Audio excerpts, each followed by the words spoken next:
Ay, ka-coffee, magandang araw po sa inyo. Luzon, Visayas at Mindanao, may bago na namang drama dyan sa ICC. Ano to? Emergency. Meron pong urgent situation. Itong kampo ni Digong. Feeling ko, drama-drama na naman ito eh, no? Ano na naman to? Kinakailangan daw pong magkaroon ng urgent status conference. Ang nagre-request dito, yung defense, yung kampo ni Digong. Kasi merong nilabas na highlight. Bagong highlight ito ka-coffee. Ayan o. Na kay Harry Roque. Update sa status ni Digong. Kumusta yung lagay ni Digong dyan sa The Hague, no? 2 hours ago. Ngayong oras alas 7. 2 hours ago. So, 5 o'clock ka-coffee ng hapon. Ngayon po July 22, 2025. Post ito ni Harry Roque. Sabi niya, updates on The Hague Defense Notification 22 July 2025. Summary highlights. Basahin natin. Anong drama na naman to? Attorney Nicholas Kaufman, the counsel of former President Rodrigo Duterte, on 18 July 2025, notified the International Criminal Court that the defense received new information that would accordingly bar the holding of a hearing on the confirmation of charges. Wow! Sige, himayin natin. Medyo complicated din ito, no? Sa September, magaganap na itong hearing on the confirmation of charges. Hearing on the confirmation of charges. September yan, nakaschedule. If I am not mistaken, parang 23 yan, basta ganyan, third week yan ng September. So magaganap na itong hearing na to. Sa hearing na yan, makikita na natin ang itsura ni Digong. Actually, marami nag-aabang yan sa September. Gusto na nila makita si Digong. Ano yung sitwasyon ni Digong? Mahina na ba ito? Totoo ba na butot balat lang ito? Kagaya ng press release ng mga DDS? Ano ba? Kaawa-awa na ba ito si Digong? Etc. Itong hearing on the confirmation of charges, kumbaga dito sa Pilipinas, binabasahan ka, no? Ano ba? Guilty ka ba? Ano yung pleading mo? Guilty or not guilty? So magaganap na yan sa September. Ano yung iniiyak ng defense ngayon? Anong gusto ng defense ngayon? Ang sinasabi nila, nakatanggap sila ng bagong impormasyon that would accordingly bar the holding of the hearing on the confirmation of charges. Sinasabi ni Kaufman, ini-inform niya itong ICC, may natanggap kaming impormasyon. At itong impormasyon na to, once na makita ninyo, hindi na dapat matuloy yung confirmation of charges hearing sa September. Nagets nyo na, ka-coffee, no? Yan yung nilalaman ng gustong sabihin ni Kaufman. Kumbaga, halimbawa, ikaw ICC judge ka, no? ICC judge 1, 2, 3. Meron kami natanggap na impormasyon. At once na makita nyo to, hindi na dapat matuloy yung hearing na yan sa September. Ibig sabihin, yung mga naghihintay po ng hearing o naghihintay po na makita si Digong sa September, hindi po mangyayari yan. Posibleng ma-delay or posibleng hindi na mangyari. Gets nyo, ka-coffee? Dalawang possible scenarios yan. Depende sa bigat ng impormasyon na nakuha nila, hindi natin alam kung anong impormasyon yan. Posible na wag na o hindi na umuusad sa confirmation of charges kasi mas ibang ano na yan eh. Pag nabasahan na yan ng nabasahan na ng reklamo, no, ibang factor na yan as to the current situation ni Digong. So hindi na tayo hahantong doon sa hearing on the confirmation of charges or posibleng ma-delay. Kung ma-delay naman yung hearing na yan, mas tatagal lalo si Digong dyan sa kulungan, dyan sa ICC, na baka nga dyan na lang matuluyan dyan sa ICC. Ano itong sinasabi ni Kaufman na natanggap nilang impormasyon? Wala tayong ideya. Naghahanap tayo kung anong ideya yan. Wala tayong makita kung anong informasyon yan. Pero siguro yung mga lawyers may intindihan nila kung gaano kabigat yan kasi nga posibleng araw na hindi na umabot sa confirmation of charges. So what will happen? Ano yung next, di ba?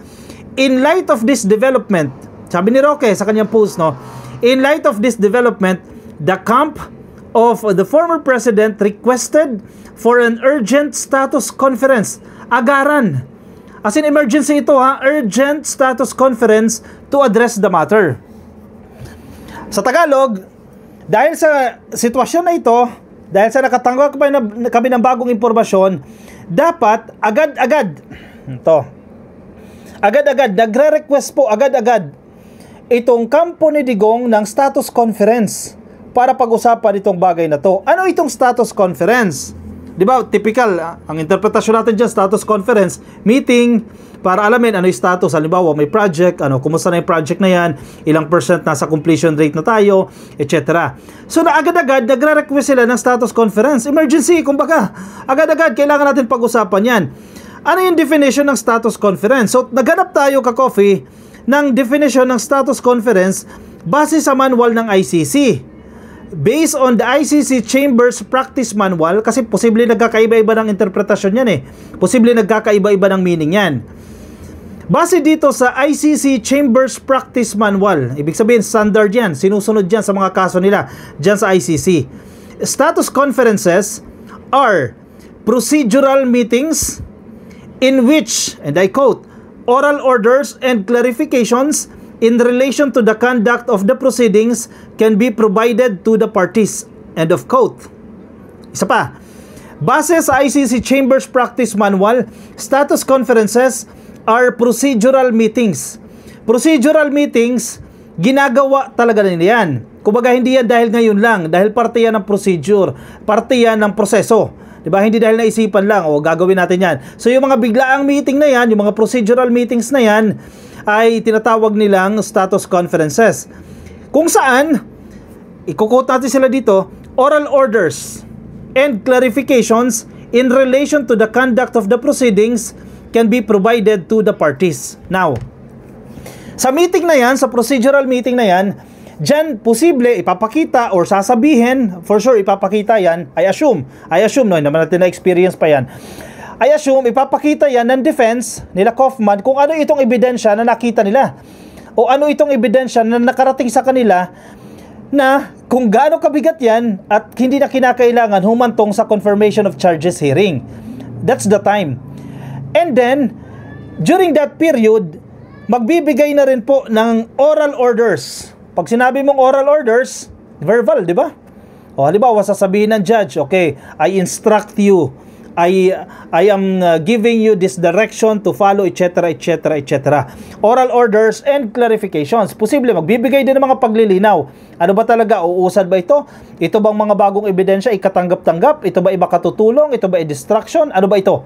Diyan pag-uusapan sa status conference. Hindi yan yung typical na hearing, no? Hindi yan hearing kasi medyo complicated yung proseso ng ICC. Marami sila mga etcheburetche dyan na hindi tulad ng meron tayo dito sa korte, no? So, ang gusto nila, urgently ha, may sense of time, may element of time. Agad-agad, magpatawag agad ng status conference para makita na ng mga judges o kung sino man ang present dyan, and also the group of prosecutors o yung grupo nila Conti, makita nila kung ano itong ebidensya na sinasabi ni Kaufman. Dati na lang kung drama lang ito kasi medyo breaking news ito Based on ICC Chambers Manual Practice, status conference are procedural meetings in which, and I quote, oral orders and clarifications in relation to the conduct of the proceedings can be provided to the parties. Such conferences, ito, hawak kayo ha, such conferences increase efficiency and eliminate, and I quote again, the need for cumbersome written decisions, end of quote. Now, ginagawa daw po itong status conference na ito para, ang nagagawa nitong status conferences na ito ay napapataas yung efficiency, yung pagiging efficient ba ng ICC, at para maiwasan na o ma-eliminate o wag na mangyari yung pagbibigay ng mga mabibigat na desisyon, cumbersome written decisions, yung mga heavy na decision, no, na unmanageable, yung mga synonyms ng cumbersome mga unmanageable decisions. Ako tingin ko, ka-coffee ha, feeling ko, posibleng mali ako, itong nakita o hawak na ebidensya ng defense ng grupo nila Kaufman magpapababa sa sentensya ni Digong o sa kaso ni Digong. Feeling ko, ganyan ka-coffee.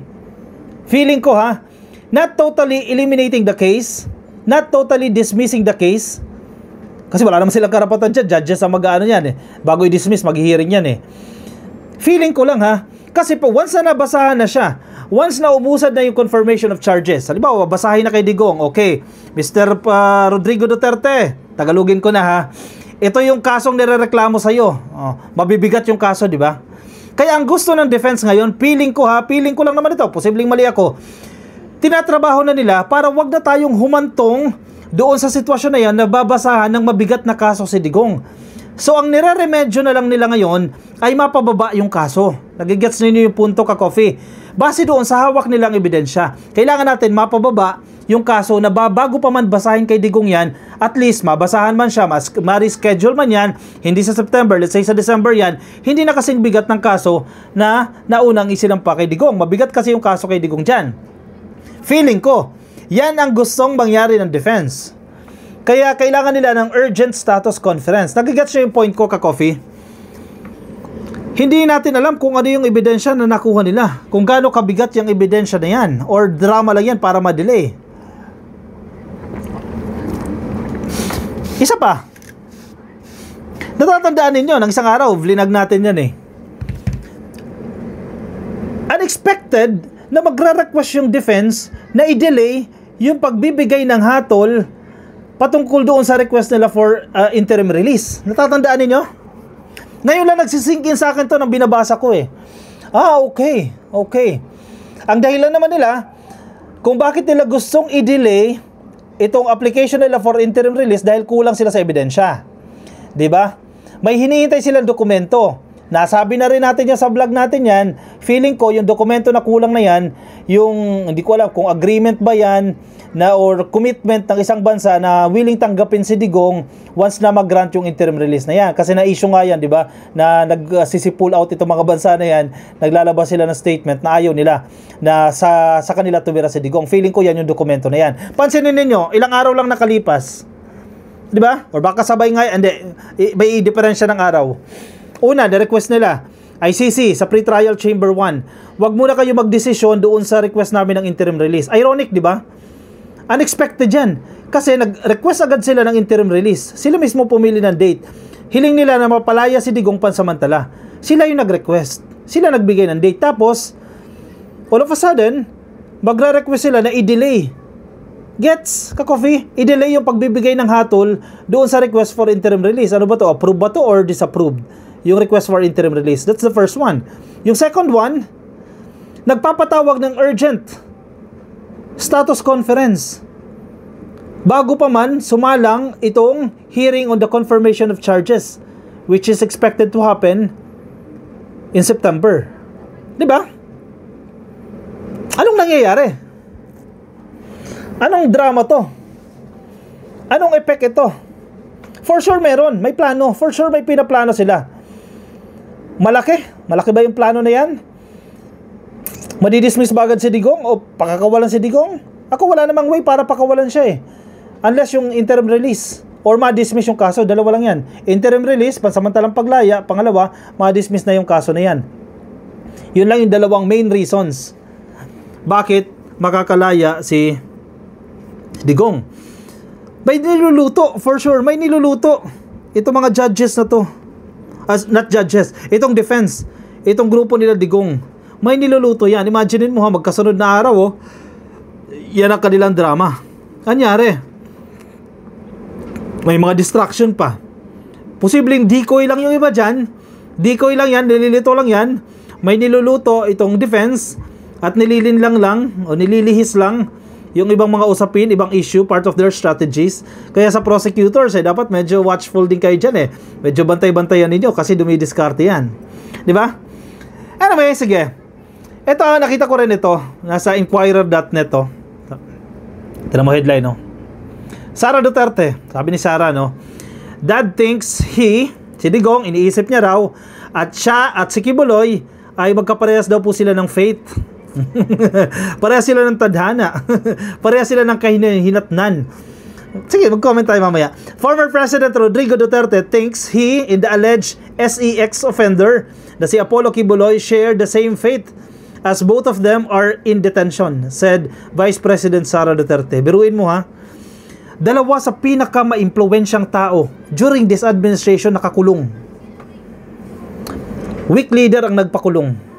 Sabi nila, weak leader si PBBM, yet ina-attribute nila kay PBBM yung pagpapakulong kay Digong at pagpapakulong kay Kibuloy. Lahat daw yan may basbas ni PBBM. Yan ang kanilang narrative dyan.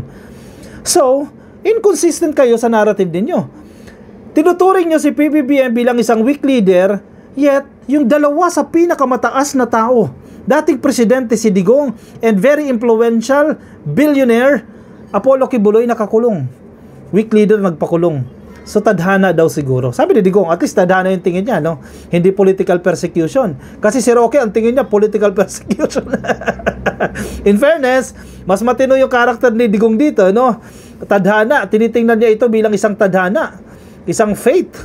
Si Roque, tinitingnan niya ito bilang isang political persecution. The same way kay Sara Duterte. Political persecution din. Sara made the pronouncement when asked if her father had any reaction to the denial of Kibuloy's bid for temporary liberty in the qualified trafficking cases against him. Kasi nag-request, di ba? Gustong lumaya pansamantala si Kibuloy because of his old age. Tingnan mo, diyan talaga nila tinatago eh. Kalusugan, edad, gustong pansamantala makapaglaya. Na-reject ng korte yan. Hindi lang natin napag-usapan yan, pero nabasa ko yan. Na-reject ng korte yung request ni Kibuloy na makapagpiyansa. Diba? Hindi na-aprubahan yan. While Sara said her father does not know about Kibuloy's bail request being denied yet, she mentioned what Rodrigo thinks of him and his close friend being both detained. He said, he and Pastor Kibuloy have the same fate, the same destiny. Oh, parehas Beshia, best friends. Para sila ng tadhana. Sabi po ni Sara sa chance interview dyan po sa The Hague, dyan sa the Netherlands, after visiting her father who is currently detained dyan po sa ICC dahil sa mabigat na kaso na crimes against humanity. Nakakatawa lang itong mga to. Kaka-weak ninyo sa presidente. Kayo din naman nagsimulan yan. Aminin nyo. Kayo nagsimulan yan. Ginalit nyo si presidente, napakabait ng presidente. Kung totoo man na may influence si presidente dyan. Ako, sa tingin ko naman, bakit tayo magpapaka-ipokrito dito? Kahit papaano meron. Di ba? Kung sa tingin ninyo, nagkamali kayo sa assumption sa presidente na ang presidente isang weak leader. Nagkamali kayo dyan. Malaking pagkakamali nyo yan. Which is, akala nila weak leader, sige, rally sila ng rally. Maisog sila ng maisog, tawagin nilang bangag, gawa nila ng fake videos. Akala nila hindi sila papalagan. Akala nila forever yung ginagawa nila. Eh hindi. Hindi sila lumusot dyan sa estilo nila. Tignan mo nangyari sa kanila. Nasaan sila ngayon? Saan sila pinulot ngayon? Oh, dalawang pinakamabibigat na tao nasa kulungan. Si Sara, anak ng dating presidente. Oh, mag-impeachment trial lang. Mag-impeachment trial na. Nade-delay lang na nade-delay dyan sa Senado. Saan ka nakakita niyan? Diba? Ang weak leader lang nakagawa niyan. Hay nako, sige, antabay tayo kung anong emergency na naman ang gagawin nila dyan sa The Hague. Para saan na naman yan. O siya, sige.